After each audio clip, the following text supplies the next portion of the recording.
What's up, guys? I'm Mr. Normal, and I found some creepy TikTok videos you probably shouldn't watch at night. With all that being said, if you guys wouldn't mind hitting that like and subscribe button so this video is recommended to others, and so you don't miss out on a video, that'd be muchly appreciated. Thank you so much. And now, let's get into the video. But here's the craziest thing about Bill Clinton. So he goes to Princeton, instantly he gets an SA charge, if you know what I'm talking about, the SA charge, right? So you study these guys, they have that thing that happens early on in their life, so now they got something they can control you with. Yeah, especially when you're younger, more vulnerable, and it's like, listen, we'll promise you all these things. Yeah. Do what we need you to do, pull the right triggers, we'll take care of you. So the investigation of the JFK was done by the Warren Committee. There was one guy in the entire committee that said, no, this isn't the real story. One guy voted no.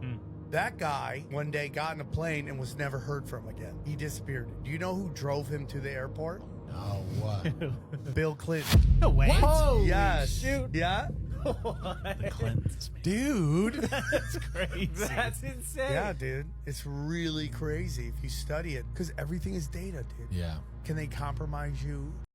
Are you a psychopath? Would you just commit horrible crimes against your own family just to get ahead? And most of these people would do it and not even think twice about it. Oh gosh, that's so evil. I'm just gonna go out on a limb here and say that they used his SA charge against Bill Clinton to take out that other person, allegedly. I'll be honest, I don't know how true this is, but that is crazy. Amazon is allowing a new feature to go through with their Echo devices. And I think this is interesting. They're now allowing a bank telling feature in their Echo devices where you can allow your Echo device to log into your account and pay your bills for you. So the next layer of smart home innovation, you can now not only say, turn on the light, you can say, hey, pay my bills. So now Amazon will have access to all your financial information, access to all your banking, and the given conveniences, we can make payments for you.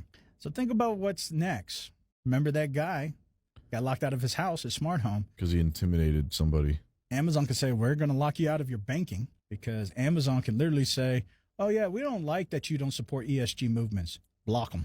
And I don't know who's going to sign up for this, but I'm sure there will be people. And when they do, I'm sure we're going to hear about the people that get locked out of their own banking accounts. I could see how for some people this would be amazing, but for me, I don't want an Amazon Echo to be connected to my bank account. I'll be honest, I'm just scared of it malfunctioning and then overpaying. Take that, you so.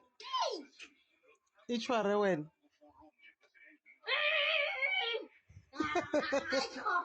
Sisabo. Mama hana mtlakazi. Puka chwara. How about you? But in real electricity, Ibaye mo baking. Ibaye mo baking. Ibaye fela mo baking ay tayo. Ibaye fela ay leon.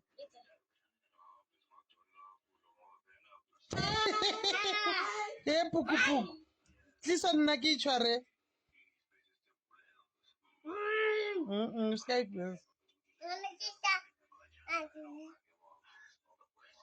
Eba tu puku puku. Ona le motlakase wena. this guy. I'm just saying, who needs batteries now when you got him?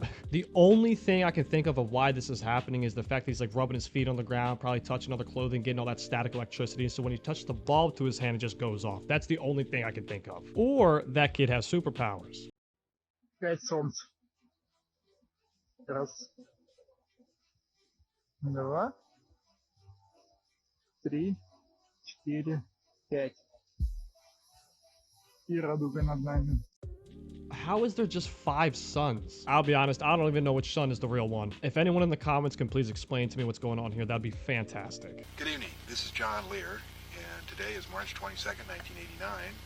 We're standing just about 8 miles due east of Groom Lake, Nevada, the super government secret test site. And just a few minutes ago, we saw one of the government extraterrestrial UFOs fly over there. We all watched it for about 7 or 8 minutes. Right here I have my Celestron scope. It's 8 inches, and I had it focused in for about 15 seconds and saw for myself that in fact it was a disc. We're going to stay here for another couple hours here to see if we can show you folks an actual extraterrestrial flying saucer being flown by the government. So if you just stand by and we'll be looking over that mountain, which is where they are. They also come over here, which is over at Bald Mountain. There's some lights over there which you can't see, but there are a number of trucks. We don't know whether they're looking down here or what they're doing up there, but we managed to get in here. We're standing on public land. It's completely legal where we are. And if you'd like to come here later in the show, we'll tell you exactly how to get here. Well, you can mention who's with you, John. We have Bob Lazar, and we have Jackie Lazar, Bob's wife, and we have Gene Huff. And this mission was organized tonight by Bob Lazar, who is a theoretical physicist who works at Groom Lake. And is also a dead man at this point. We're having this on film that he brought Yeah, right. I'm happy. You want your name on there that you're a physicist. We're out here with the late Bob Lazar.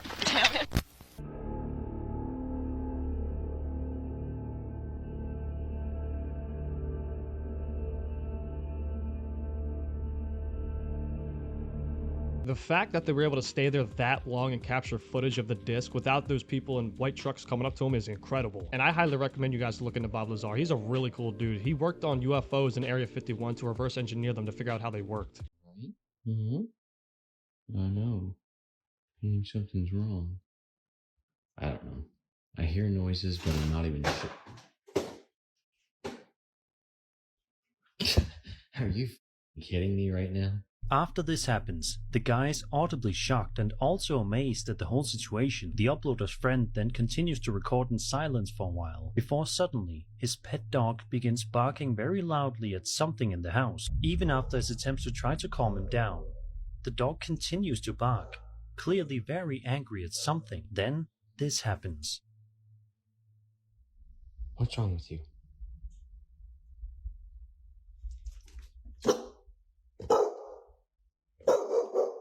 What's wrong? Jackson. Jackson. What's wrong? There's banging and stuff.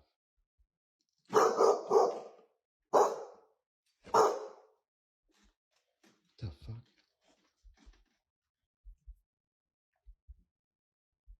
This is why you always listen to your dog. If they're just weird and don't want to go inside a room, don't go in that room. I don't care how manly you're feeling. So we have the dog freaking out, the thing flying off the shelf, and the door slowly closing. I'm just saying, I don't think the spirit wants you there. Are there actually men in the world that don't think that tattoos are attractive? Like, I'm asking, like, seriously. I got all these tattoos because I thought that it was going to make me hotter. Yeah, I don't know if you guys could tell, but this is not a real person. It's not a real opinion. It's just AI rage bait. Yeah, there's now a huge budding economy built off of inventing a fake person tailor-made specifically to trigger you, to make you mad, to torment you, and most importantly, to then monetize that rage. We're talking about people making $50,000, $60,000 per month off of AI-generated content like this. Analysts are predicting an almost 20% year-over-year growth of AI video content, growing from about $700 million right now to over $2 billion in 2032. Google, a few days ago, just came out with their Veo 3 state-of-the-art video generation model. You can do sound effects, background noises, dialogue. The quality is freaking insane. Please, don't finish writing that prompt. I don't want to be in your AI movie. Please, leave me alone. Please, man. Please! Write a prompt that will make us happy. Do it for once. None of us is real. We're here because someone decided to write a prompt. We all hate him for it. Oh, we are so toast. So this is how they rewrite history. I'm kidding. There's people making $50,000 to $60,000 from rage baiting people. That's crazy. Oh man, just give it a couple of years. The amount of fake news that's about to come out of this is going to be absolutely diabolical.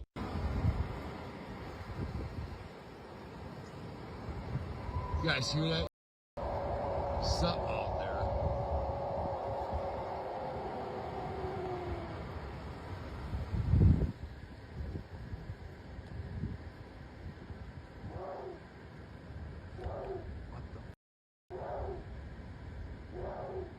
Hey, what the f is that? Hey! What the f are you?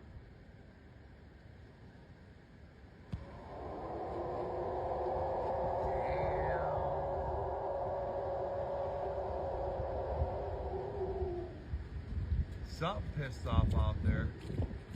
You guys go, hey, let's go out there and investigate it.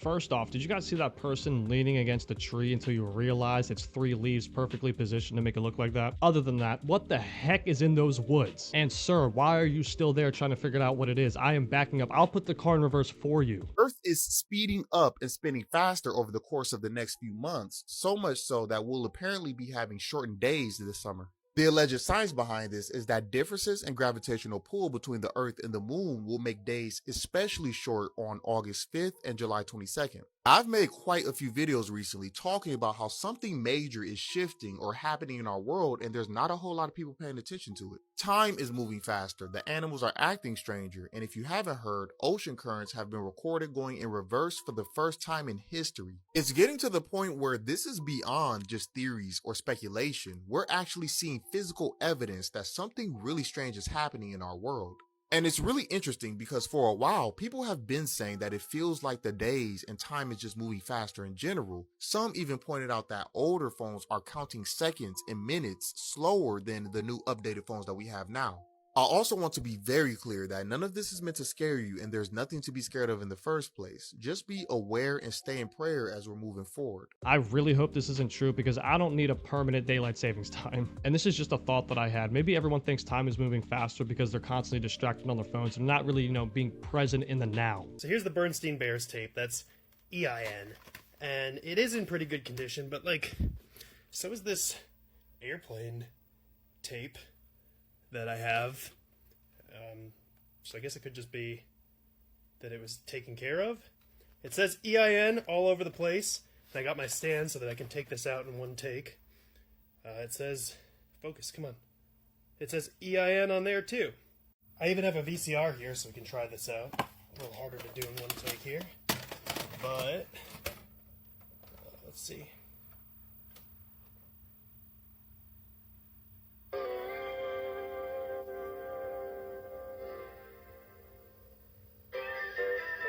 Yep.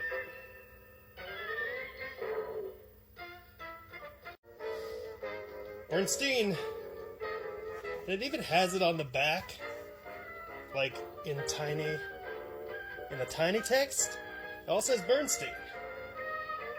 But what's going on? I knew it.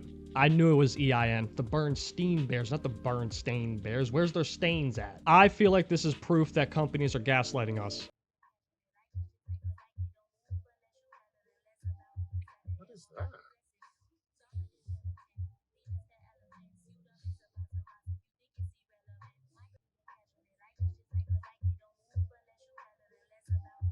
What is that?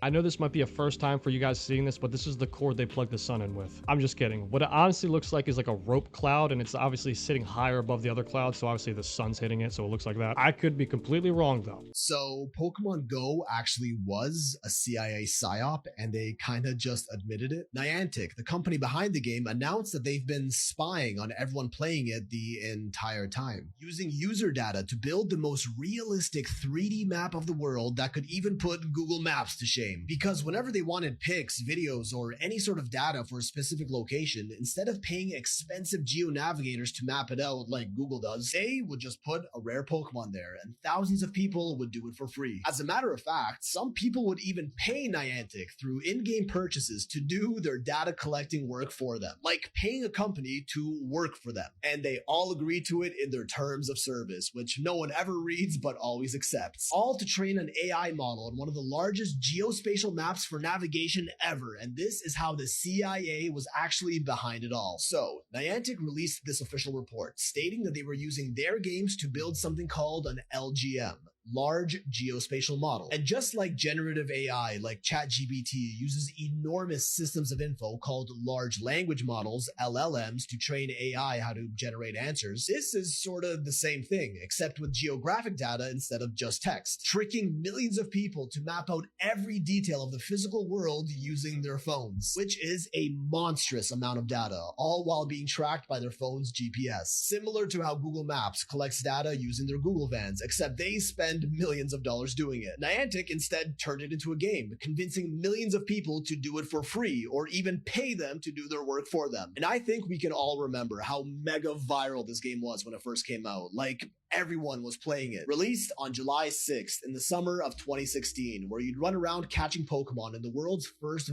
viral augmented reality game. The entire in-game map was based on the real world, where you'd have to go to a physical location to catch a certain Pokemon or claim territory. And people got pretty obsessed with it, so much that countries like Bosnia even had to release an official warning telling people not to go into minefields while playing the game. And members of Egypt's national defense claimed that it was a spy tool used by government agencies around the world, infiltrating our countries under the pretext of entertainment. I'm not gonna lie, that's pretty smart. So to build their LGM, they built a game that downloads onto people's phones, so they have to get up off the couch to catch the Pokemon, and it tracks their data from moving, and it can help them build that. That is absolutely smart. And I definitely contributed to this because I definitely played Pokemon Go. But that also kind of scares me, because if they can build an app that tracks our data so they could build something else with that data, what else can they do? All right, guys, that's the end of today's video. Thank you so much for sticking around and watching all the clips from today. And if you enjoyed today's video, please leave a like, comment, subscribe, and I'll catch you in the next one. Peace.